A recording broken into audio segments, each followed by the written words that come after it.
So it has now turned 7:30, and so I'll formally kick off tonight's event and very warmly welcome everyone to this evening's event.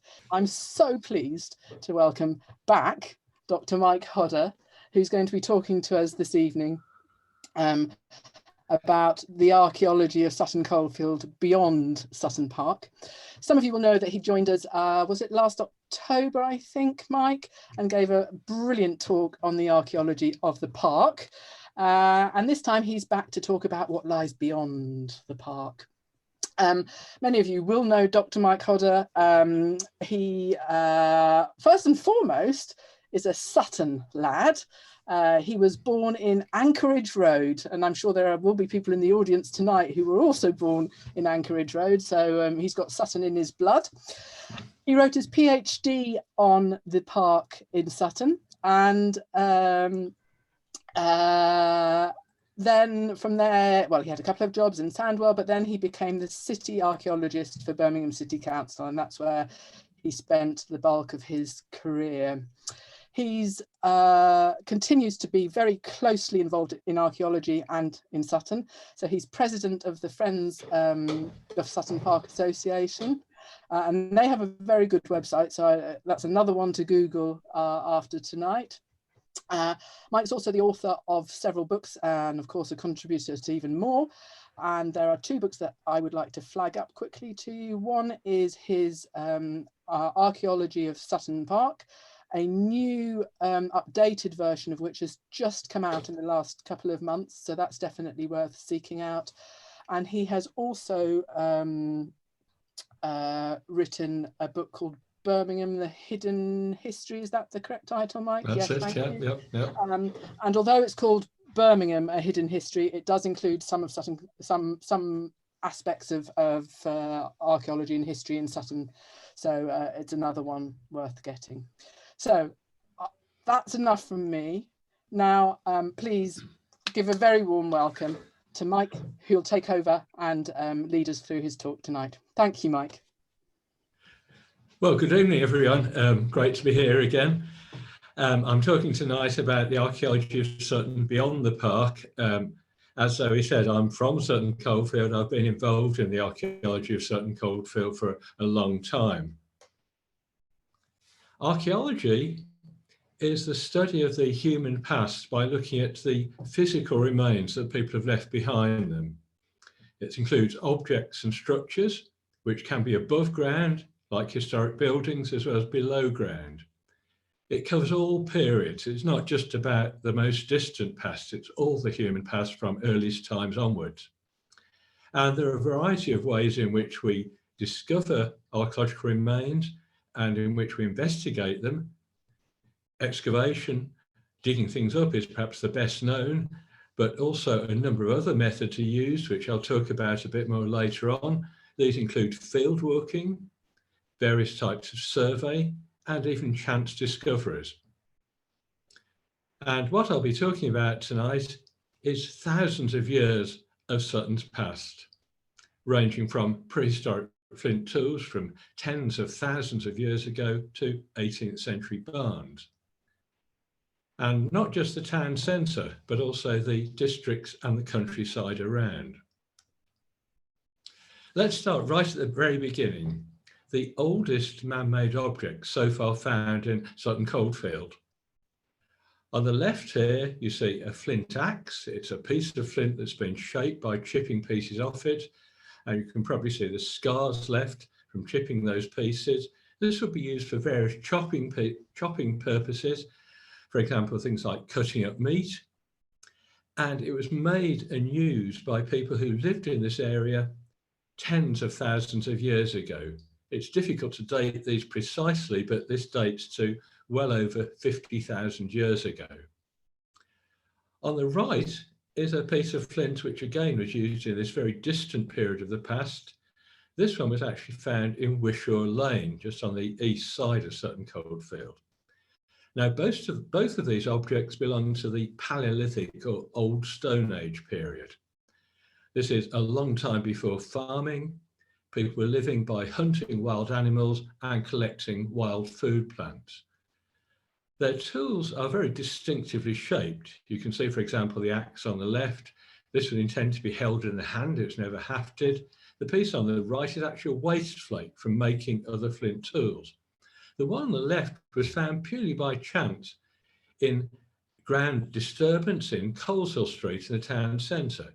The other one from Wishaw Lane was found in field walking. And here you see field walking in progress. On the left there, you can see people walking systematically over a ploughed field surface, picking up objects from that surface. And this method has also found flint tools made in slightly later periods. So on the top right there, we can see quite distinctively shaped pieces of flint that were actually made and used by people in the Mesolithic or Middle Stone Age, from between about 8,000 and 4,000 BC. Again, these people still live by hunting wild animals and collecting wild food plants. And you can see flints of slightly different shape at the bottom there. These were made and used by the first farmers in the area in the Neolithic period, the New Stone Age, between about 4,000 and 2,500 BC. Those on the bottom, the black flint, are actually quite good quality flint.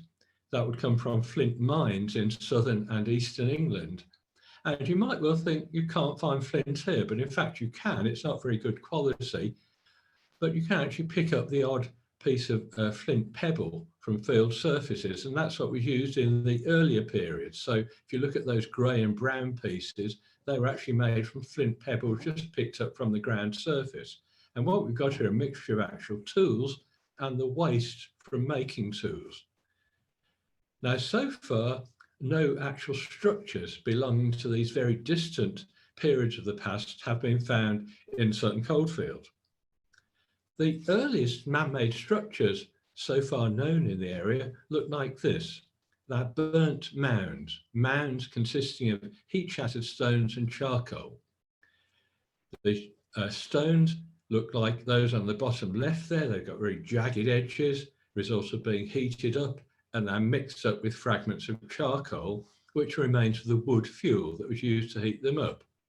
This example you can see on the main picture is a burnt mound in Newhall Valley Country Park, where you can see it's a slight mound. You can see the person on the left is standing very near the top of the mound marked by the arrow there. I'm standing on the right there, right at the bottom of the mound. And very characteristically for this type of site, it's in quite a low-lying location, quite wet ground. Whatever was going on at these sites used water. We did actually take just a small piece of turf off the top of this to prove it was a burnt mound. And as you can see at the bottom there, that exposed these very characteristic fragments of heat-shattered stones and charcoal. Many of these sites are known in the Birmingham area and elsewhere in the country. Most of the burnt mound sites in the Birmingham area have been dated to the middle part of the Bronze Age, between about 1500 and 1000 BC. But what were these sites actually used for? What are they the debris from? Well, it used to be thought that they were the remains of a cooking process where the stones were actually heated up, dropped into a container of cold water to boil it, and food was cooked in that way. But it's a very tortuous and awkward way of cooking food. Another explanation is they're not used for cooking, but for bathing, in that the stones were heated up, taken inside a tent, water was poured over the stones to produce steam for a sweat or sauna type bath. And that method of using hot stones is still being used and is still being used in North America by various North American Indian groups. For example, on the picture here, you see in South Dakota, a group of Sioux Indians heating up stones on a fire, taking those hot stones into tents, pouring water on to produce steam, where they can sit in that steamy atmosphere and effectively have a sauna. And this method was used in the past as well. You can see at the top our reconstruction of a burnt mound as a sweat lodge. We've heated up stones on a fire, and the hot stones are then taken into that tent, water's poured over to produce steam. And these produce exactly the debris that we find on our prehistoric burnt mounds. So This is a plausible explanation of these sites, perhaps not necessarily the only one, but certainly a plausible explanation. So this is one thing that was happening in the Sutton Coldfield area in the Bronze Age, just over 3,000 years ago. We're going to jump a bit on in time now. We're moving on to the Iron Age. The Iron Age is the period just before the Roman conquest, ranging from about 600 BC up to the Roman conquest, of AD 43. This particular site was found in excavations undertaken as part of the construction of the M6 toll motorway. That's what the motorway looks like now. As you probably know, just clips the edge of Sutton Coldfield, and this particular stretch of it is near Langley Mill Farm, just off Lindridge Road on the eastern side of Sutton, just past Falcon Lodge. And the excavations here revealed the remains of a farm that dated to about 300 BC. You can see a plan of it there. It consists of a roughly rectangular enclosure surrounded by a ditch about 70 metres across. And within that was a group of circular houses. You can see the excavation remains are on the left. A cross section through the ditch shows you the shape of it. And to give you an idea of the size of the enclosure, on that picture where you can see the cross section of the ditch, the other side of the enclosure is actually the far corner of the photo. So really quite a big site. The houses that were in it were indicated during excavation as rings which indicated gullies surrounding those houses, effectively groundwater gutters. And on the top picture there you can see a number of segments of these ditches have been excavated. You can also see on the cross section through the ditch how we detect these remains. They're visible once the topsoil has been scraped off. They're visible in the subsoil surface as area of darker and usually different texture soil. So you can see that the ditch is filled with a much darker, different texture soil to the soil surrounding it. What would these have looked like? Well, at the bottom there you see a reconstruction of an Iron Age farm, just like the one we found on the M6 toll motorway. This is a reconstruction in Hampshire. And you can see there these quite substantial circular timber houses surrounded by a ditch with a fence on the inside of the ditch. This would keep out animals, of course, and also keep out unwanted visitors. And as you can see, the houses were really quite substantial. We can often perhaps think of these round wooden houses as fairly insubstantial, but they certainly weren't. They're very well built with a high level of carpentry skill to construct them.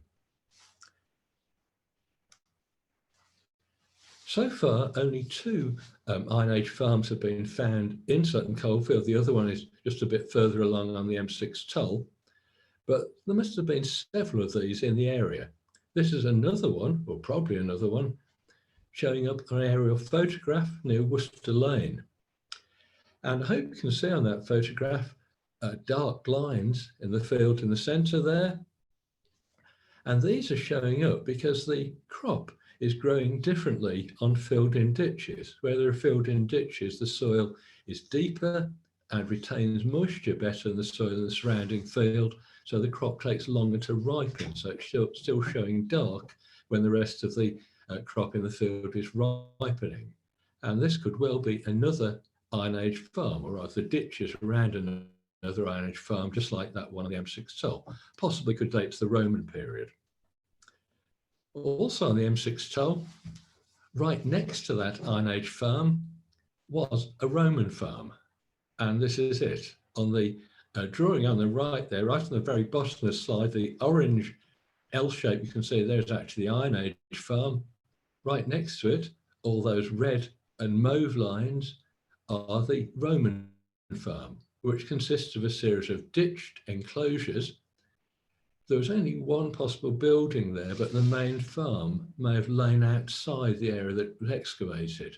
The excavation, of course, was limited to the width required to construct the motorway, 100 metres across.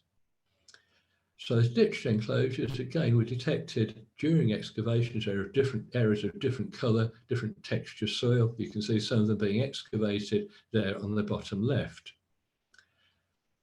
These people were farmers, but the enclosures were probably livestock paddocks.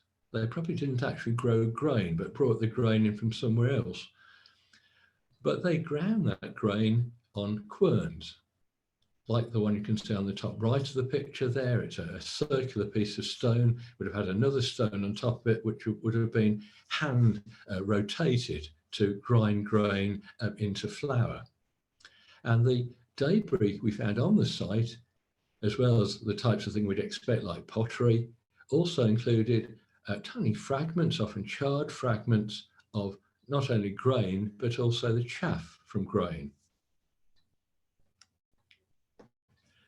Moving on then to other Roman sites in the area, and a pretty spectacular and very important discovery in Sutton Coldfield about just over 30 years ago now, was this Roman pottery kiln that was found in Mere Green. Now, this was discovered entirely by chance. As you can no doubt see from the bottom picture, you can see a hedge at the back there. This is actually in someone's back garden. And this was discovered when the owner of the house was digging a pit in the back garden to construct a garden pond.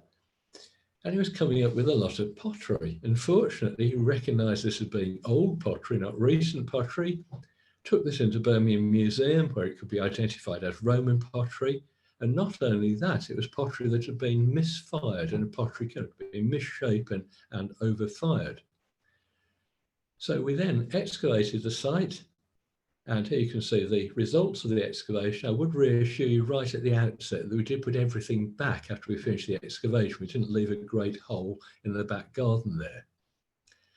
But here you can see the results of the excavation, get some idea of the scale of it from the archaeologist standing next to it. What we've got here is the bottom part of a pottery kiln. You can see that keyhole shape just to the right of the archaeologist. That's the actual oven where the pots were stacked to be fired. It would have been covered by a domed roof. The heat for the kiln, which was provided by a wood fire, was stoked in the stoke hole. You can see at the front of the picture there, and you can see how the ground has been charred and blackened by the heat. The hot gas created by burning the wood then travelled along a flue, which was a covered over corridor, into the oven. Within that oven, the pots were actually supported on brick arches, which of course had collapsed after the kiln was abandoned. So we found them as that cross shape you can see on the right there, and I hope you can pick out the individual bricks on there. The drawing on the top gives you an idea of what it would have looked like originally. You can see the arches there supporting a floor which has got holes in to allow circulation of heat around the pot. This is a very unusual type of pottery kiln for the area. Pottery kilns have been found in other parts of the West Midlands, but not of this type. And the only place this type of kiln's been found is actually in London. So it does suggest that a potter actually moved into this area in the Roman period from London in the 2nd century AD, presumably because they saw there was a market opportunity here. People living in the farmsteads like that on the line of the M6 toll, and other farmsteads I'll be talking about in a moment. This is the type of pottery that was made in that kiln. It was a grey coloured pottery, very everyday pottery. There was nothing really special about this. It certainly wasn't fine tableware or anything like that. It consisted of storage jars, which were used, again, for everyday storage purposes in the kitchen, possibly to transport material as well. Bowls, you can see on the left here, and the bowls are actually an imitation of bowls in Samianware, the glossy type of pottery that was made in France, Roman Gaul in the 1st and 2nd century AD.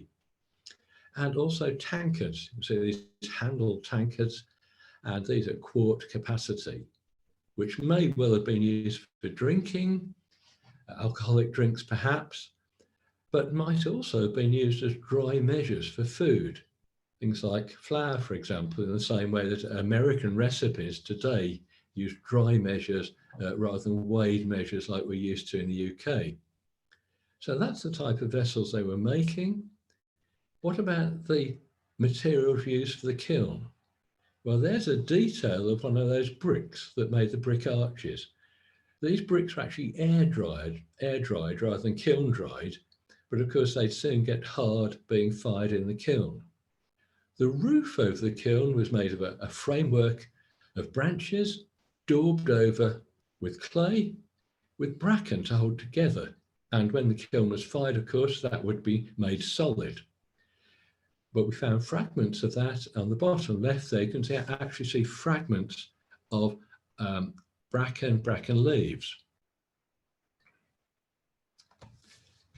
Now, there were probably several Roman farms in this area. And fieldworking, which we've seen before, also found Roman pottery, like the Roman pottery you see on the right there, which includes bowls and mixing bowls. Mixing bowls are a very gritty surface, they're called mortaria, because the same as our pestle and mortar. Roman pottery has been found in particular concentrations around Wiggins Hill and Overgreen, on the very eastern side of Sutton. On the left there is Overgreen, where the Cock Inn is. On the right is Wiggins Hill Farm in Wiggins Hill, which strongly suggests that these were the sites of Roman farms. And there's even a possible Roman field system. Between Oxley's Road and Bulls Lane, you can see field boundaries that go right down to the bottom of the valley, up the other side again, forming long parallel fields.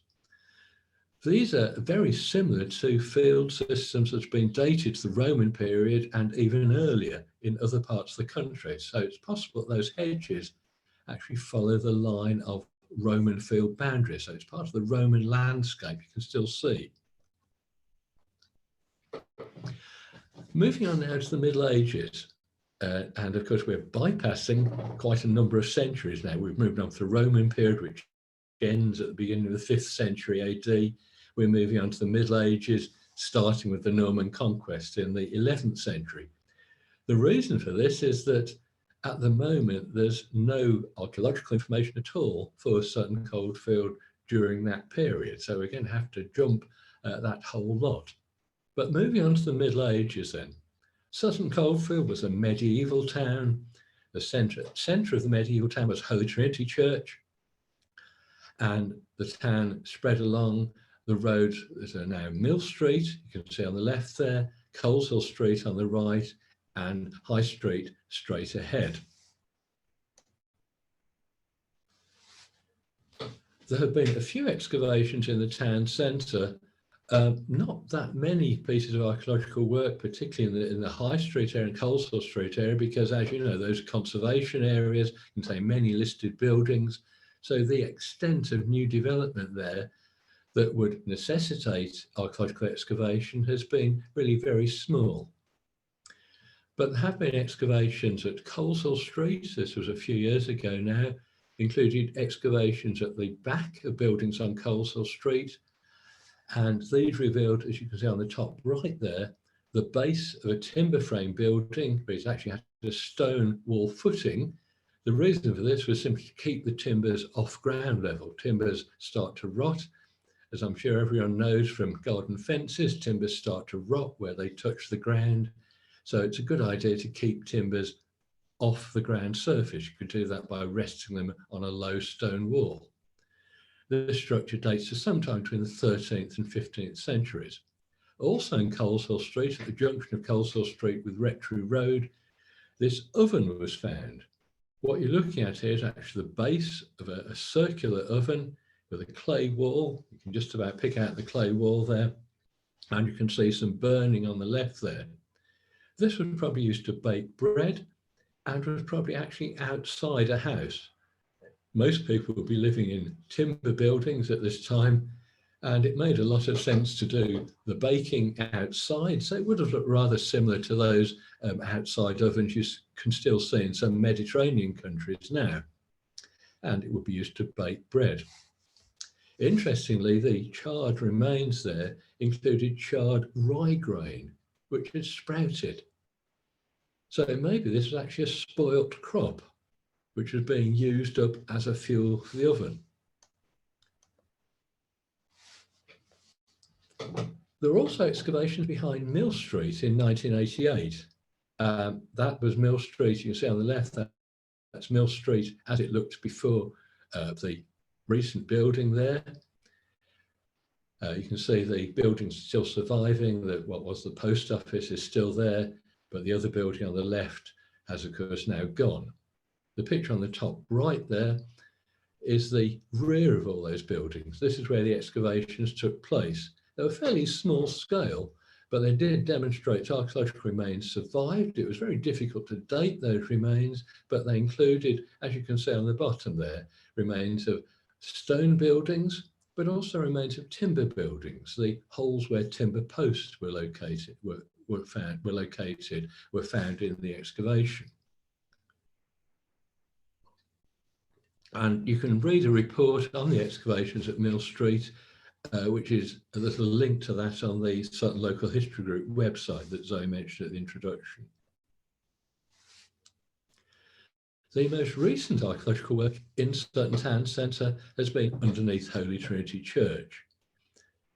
Some of you may have heard Stella Thelbridge's talk about the history of the church and the book that she's recently published. And as I'm sure many of you know, the church has recently undergone quite a major reordering, and that reordering also included the insertion of underfloor heating. And that necessitated taking out virtually the entire existing church floor, which you can see in the picture here. Now, before these excavations, we didn't really know that much about the very early history of the church. The earliest parts of the church, which we'll look at in a moment, date to the 13th century, but there was actually a priest mentioned around about 1200, so it does suggest there was a church here at that time. So the reordering involved taking up the church floor, and that revealed some fragments of the medieval church floor, fragments of floor tiles. As you can see on the bottom left there, these are square tiles, square clay tiles, which have been decorated with a wooden stamp and then covered over with an inlaid different colour clay and glaze, so you get an interlocking spreading design over the floor. Also, walls were exposed, and here you can see the exposed former chancel north wall, which is actually inside the church, but that continues the wall. You can see the east end of the chancel just outside the church, which is the oldest visible part of the church. This dates the 13th century. Also, foundations of earlier walls were found. Not many people going through the church porch now. The main entrance is through the tower from Trinity Centre. But if you're going through the porch, there's a 14th century doorway, but that's not its original location. It was put in that location probably in the 16th century. The original south wall was a little further inside the church, and here are its footings dating to the 14th century. A number of burials were found inside the church, including 2 priest burials. Here you can see one of them on the left. This one was originally buried in a stone coffin, but had been affected by later building work. As you can see, he's unfortunately lost the front of his head and part of the front of his body. But we can identify him as a priest from the pewter chalice and pattern that are on his left shoulder. You can see close-ups of those during excavation and cleaned up just on the right. The chalice and pattern are the 2 vessels used in the Mass. The chalice holds wine, the pattern holds bread or wafers. And the pattern here is placed on top of the chalice. The actual vessels used by the priest would have been silver, but they were a bit too costly to bury, so pewter versions were made to bury him with.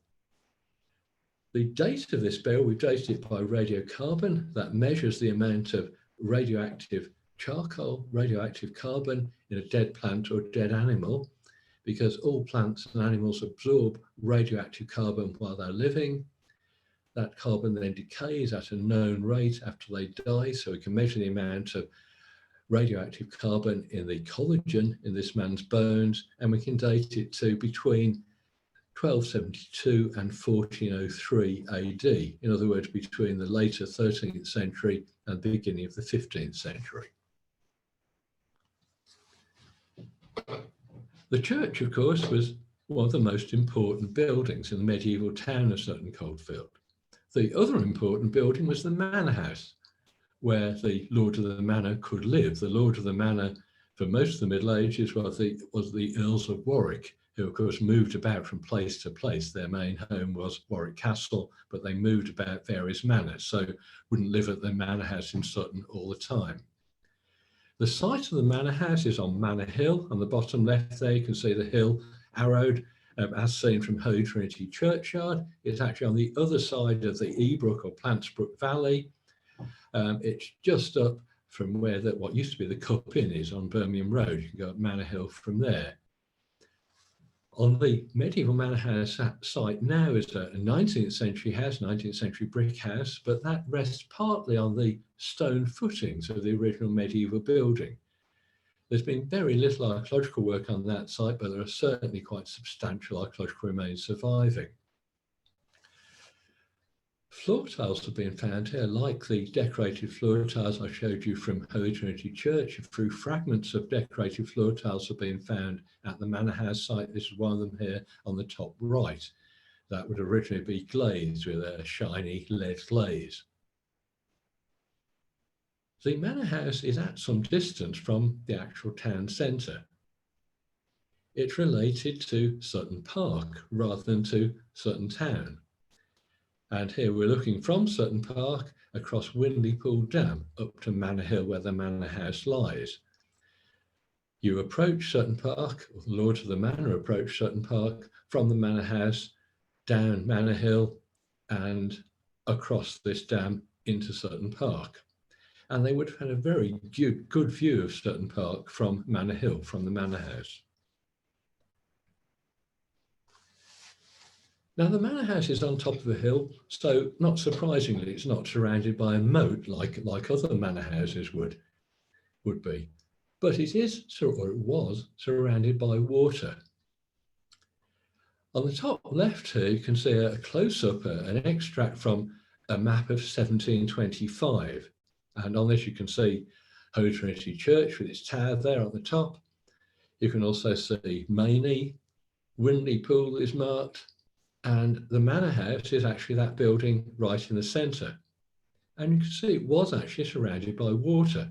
It had Windley Pool on one side, as we saw in the previous picture, which was constructed in the Middle Ages as a fish pond. It also had another pool, which you can see on that map, which is now occupied by the pool near the youth centre in Clifton Road. And this is on the site of what was called Cross Pool. And then beyond that was the mill pool, which you can see is marked on the main map there. There was a very large water mill, a very large pool that drove a water mill, and that extended almost as far as Clifton Road on one end, near Town Gate of Sutton Park, and the other end of it, it was held back by a dam whose line is followed by Lower Parade. You can actually see the slope of that dam. If you look down through the gaps in the buildings on Lower Parade, you can see that slope on the left there, tarmac slope, and actually that's actually the slope of the original Millpool Dam. The Millpool was constructed probably in the 12th century, and its dam there still survives. So that's a really important visible part of medieval Sutton Coldfield.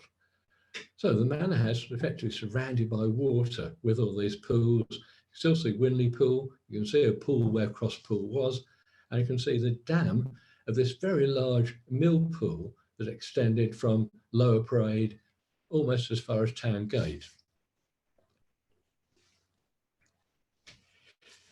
Well, we've been talking about objects and mainly about archaeological remains below ground so far. Historic buildings are archaeological remains above ground. And we have just a few medieval buildings surviving above ground in Sutton Coldfield. Holy Trinity Church is obviously one of them. Another one is this, the old smithy in Birmingham Road. It's at the back of the buildings, which are almost opposite the Odeon Cinema. And this is a crook frame building. Its roof and walls are supported by a pair of curving timbers. We can date these buildings by tree ring dating or dendrochronology. Now, this is based on the well-known principle that every tree adds on a growth ring for each year of its growth, but the width of that ring varies from year to year according to the growing conditions. So in fact, in a series of ring widths, we get a unique barcode which reflects the different growing conditions. If we take a sample out of a timber frame building, like the old smithy, we can see that barcode, we can match up that pattern of ring widths with dated buildings in other parts of the country. And if we have the very last ring just under the bark, we can tell exactly when the trees were cut down to make those timbers. And these were oak timbers, which would have been used green. So if we know when the tree was felled, we know that the building was actually constructed very soon after that.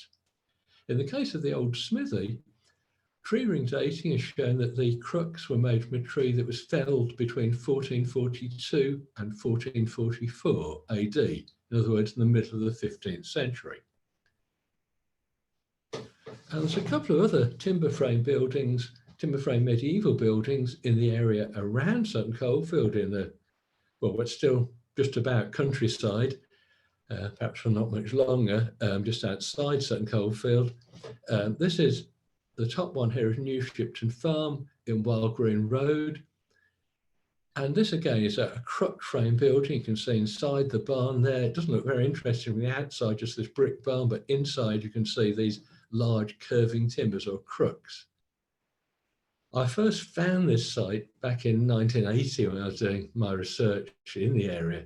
And I was amazed to see this. No one had ever actually recorded this or noticed this before. I just wandered inside this barn and there was this wonderful medieval crook frame building. And this too has been dated by tree ring dating, again to the 15th century. It was constructed in 1424. At the bottom here, this is Minworth Greaves Farm on Kingsbury Road. And this has now thankfully been renovated and converted into a residence. As you can see, it was a bit of a state before that.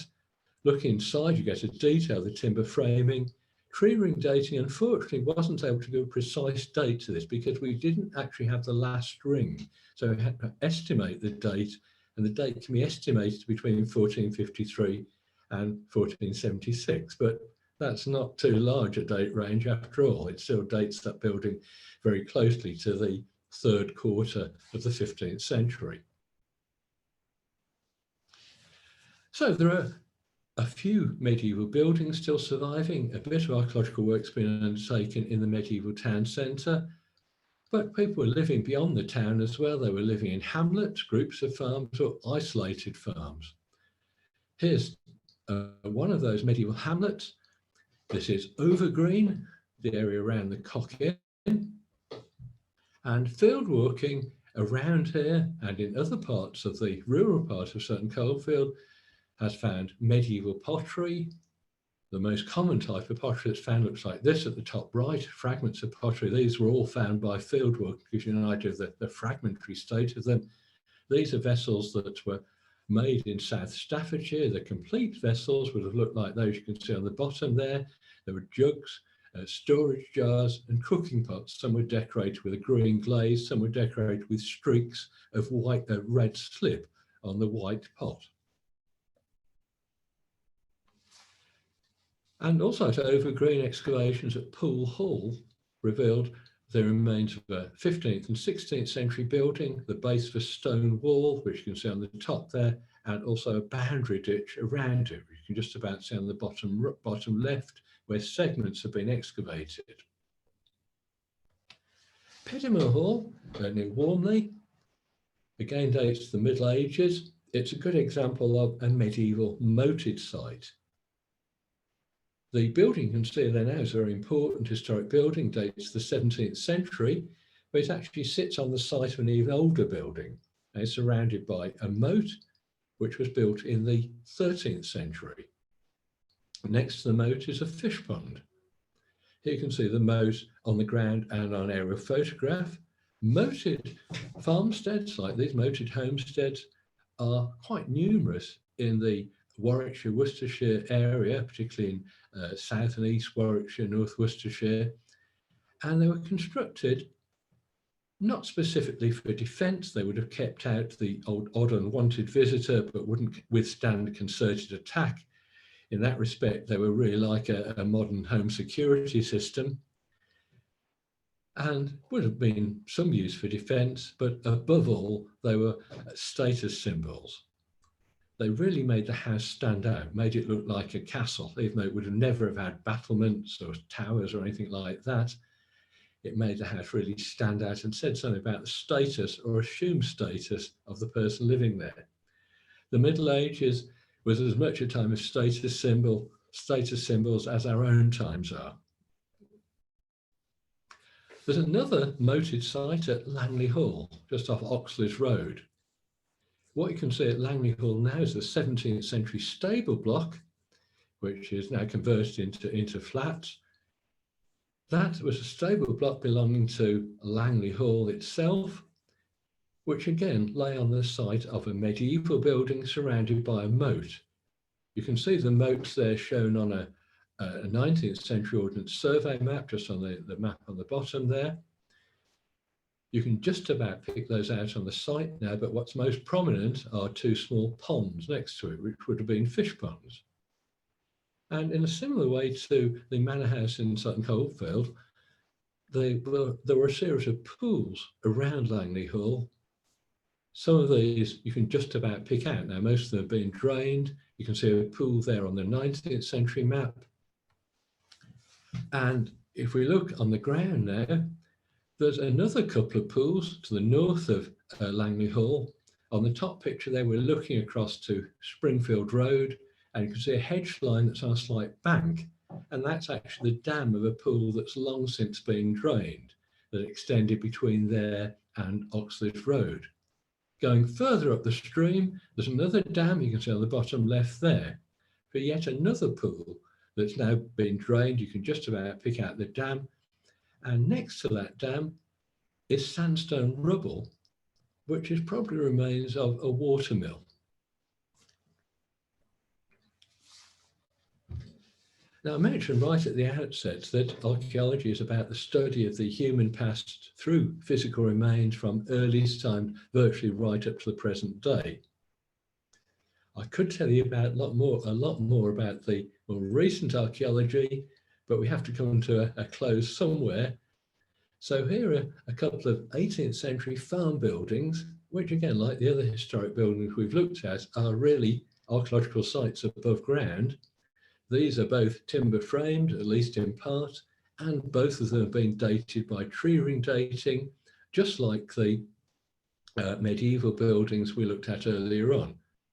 We're back here at Pedimore Hall. You can see the actual hall at the back there with its moat around it, but there are farm buildings around it which include this brick-built barn, the inside of which is timber framing, and tree ring dating of that showed it was constructed in the 17th or 18th century, but it actually reused or recycled some timbers from an earlier structure, which dated to the 16th century. That indeed could have been timbers from the earlier building on the site of Pedimore Hall itself. And on the bottom here is Langley Heath Farm on Foxholly Road. You see a brick barn here with a very fine, substantial timber roof. Tree ring dating has been able to show that that was constructed between 1773 and 1775, which is a far more precise date than we'd have been able to give it just by looking at the form of that roof. We'd have probably said it's sometime during the later part of the 18th century perhaps, but without tree ring dating, we wouldn't have been able to date it to between 1773 and 1775. Much of the archaeological work you've seen here, including the tree ring dating, as you probably gathered already, took place as part of and was required as part of new development or conversion of buildings. Well, that brings me to the end of my talk. I could go on obviously at some length. Zoe's already mentioned ways in which you can read more about the archaeology of Sutton Coldfield. My book, Birmingham, The Hidden History, as Zoe said, includes Sutton Coldfield, includes some of the sites I've been talking about. And my book on the archaeology of Sutton Park was updated and reissued at the end of last year. And Zoe's already mentioned the Sutton Local History Research Group website, which has an archaeology section, which gives links to more detailed archaeological reports online, which include, as I mentioned, the reports on excavations in the town centre, like Mill Street, and also reports on the tree ring dating at Langley Heath Farm and at the Smithy.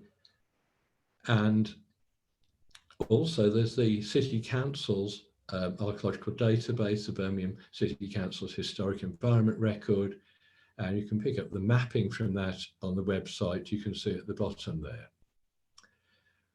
Right, that brings me to the end of my talk, and I look forward to seeing or hearing the questions. Thank you. Thank you, Mike. I have to say, in these horrible COVID times, it's just a complete delight to be able to come to an event that's so stimulating. You know, in these times when things are sort of wearing us down so much, it was really delightful to be so engaged and have such a stimulating talk. And so I'm sure everybody joins me in saying a very, very warm and big thank you, Mike, to you, because it's just been fascinating. Now, lots of questions have come in. We're not going to have time to get through all of them, but I will do a few now. And as I said at the start of the talk, I will make sure that all the questions get to Mike, and he's very kindly offered to answer them, and I'll get the answers back to you. There was a question about where all the artifacts that you've shown tonight, Mike, where are they now? Well, start from the beginning. The hand axe I showed you, the Palaeolithic axe, I think that's still in the owner's possession, so it's not really accessible. All the things that were found by field walking, the prehistoric flint, the Roman pottery, medieval pottery, that's all stored in Birmingham Museum's collection centre. I'd say most of the objects found in the excavations I was talking about there are now actually held in Birmingham Museum. So does that mean that in the post-COVID world, when we can once again go to places, and are they ever on display, or are they the sorts of things that we can put in a request to see? I'm not sure. I don't think any of those are actually on display at the moment. They're all in the store in the museum's collection centre. I don't know what the plans are to display them in the future. Obviously, it'd be great for them to be on display. Wouldn't it? Maybe that's something that FOLIO and the Local History Research Group and FOSFOR and other groups, we could collaborate on persuading the museum to do a local talk. That would be fantastic. So somebody, I think, prompted by those pictures of the Roman pottery kiln, yes, wanted to know about sort of the levels, because it looked very far down. So was it just the case that ground level was much lower and all this sort of detritus has come on top, or was that kiln buried essentially underground? Right, yeah. The depth at which the archaeological remains survive can vary quite a lot.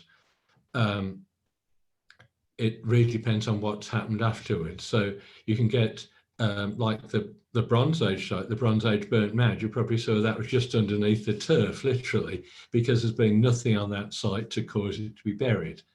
The reason that the kiln might appear deeper is partly because it was constructed in a pit. To build it, they actually dug a pit to actually put the clay dome over to create an oven to fire the pots in. So it was cut into the ground originally. The reason it appears buried a bit deeper now is because that was agricultural land before houses were built there. So it's been ploughed, and the plough soil has gradually moved over it. So it has actually buried the site a bit further.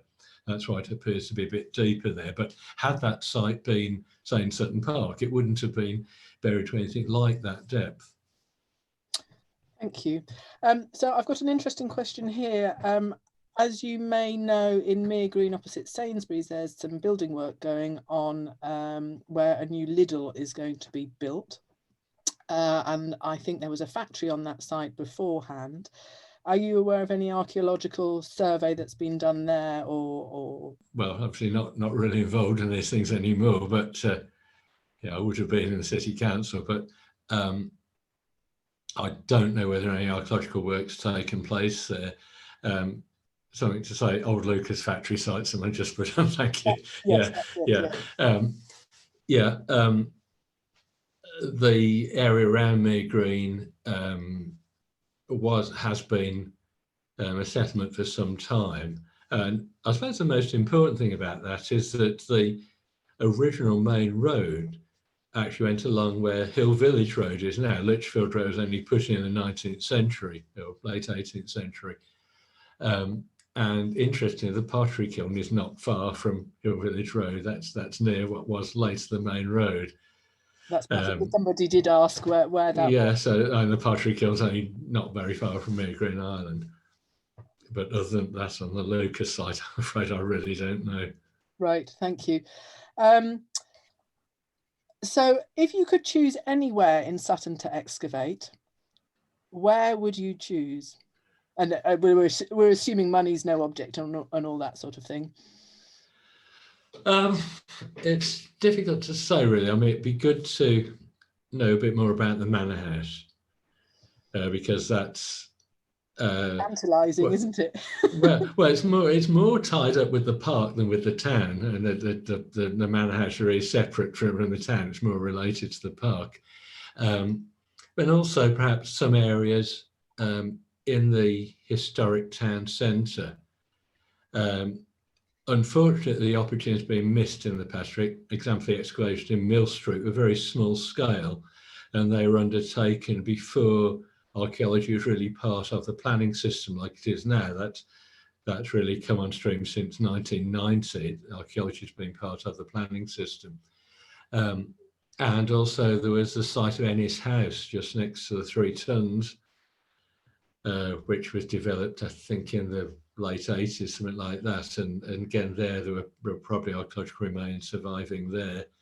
And a lot of the back areas of High Street, there would have been more there. So it makes it all the more important if any more development takes place, there's proper investigation. But it would be good to see along the back of High Street. It's often, as is the case in Birmingham city centre, which was the medieval town centre, the best surviving, in some ways the most important archaeology is actually set back from the street frontage, because that's where people were doing things as opposed to where people were actually living. So it's those backyard areas, I think, could tell us a lot about it. Where all the rubbish was dumped and where you can go through the midden piles. Yeah, and also areas where we might learn about the environment of the past. So those are areas where things like pollen and seeds might survive. So, for example, the infield millpool, which is crossed by Brassington Avenue, that sort of area, where there could well still be deposits there, would have accumulated in wet conditions, which tells what the surrounding environment was like as well. Fascinating. Now, we've gone past past, and I know we haven't answered nearly. Well, you know, there are still many questions, but I will make sure Mike gets them. There are just 2 that I'll pick up because I think they're a good place to end. One was about where people can get your books and if it's possible to get them signed. And the second one was, are you giving any other talks soon? And I know the answer to this, so I think it's a great question. Yeah, well, the book, both of the books are published by the History Press, so you can get them from Amazon, of course, the usual outlets. And I would ask you to try and get them from somewhere like Waterstones as well. Do support our local bookshops. So yes, and of course these days you can get them on mail order from all these various suppliers. And so they're both published by the History Press and both widely available. There's the other question about signing them. That's a bit difficult these days, but I make a public guarantee, Mike. We'll bring you back in person when it's all possible, and then you can do signings. yeah, that'd be great. Yeah, happy to do that. And the other question was any future talks. I suppose I'm gradually getting into the idea of Zoom talks. I'd much rather be able to actually see who I'm speaking to, but I'm doing a short talk at a whole day archaeological event called News from the Past, which is actually organised by the Council of British Archaeology, and that's actually on Saturday, 6th of March. And my talk is called Archaeology for Pevsner, because I've recently been writing the archaeology introduction and suggesting archaeological sites to the Gazetteer for the new volume of the Pevsner Buildings of England series, which is on Birmingham and the Black Country. So that includes Sutton, of course, and also the areas beyond it. And that's due out in the summer, isn't it? I believe. Well, it's because been delayed, like a lot of things have been now. I think it's now due for autumn this year. Right. Okay. Well, we'll look forward. So do look out for that anyway, because those of you who know the Buildings of England series will know that Sutton was originally included in the Warwickshire volume, which was published in mid-60s, I think, originally. And then the revised Warwickshire volume is just the present day county. It doesn't include Sutton. So Sutton's being included in the Birmingham and the Black Country volume due out in the autumn. But it's completely updated and completely new survey. Brilliant. Well, I'll put a link to that Archaeology Day on Folio's Facebook page and social media so people can find it, and also the details of the book so that people can easily go and order those. I'm sure you'd all like me to say a very big thank you once again to Mike, because it has been a brilliant evening. And now I wish you all a safe and pleasant evening. I think you're just in time if you rush to go and watch the live Mars landing that's going to take place in about 10 minutes time. So I hope to see you at our future events in March, and otherwise do stay safe, stay well, and we'll see you again soon. Thank you. Good night, everybody.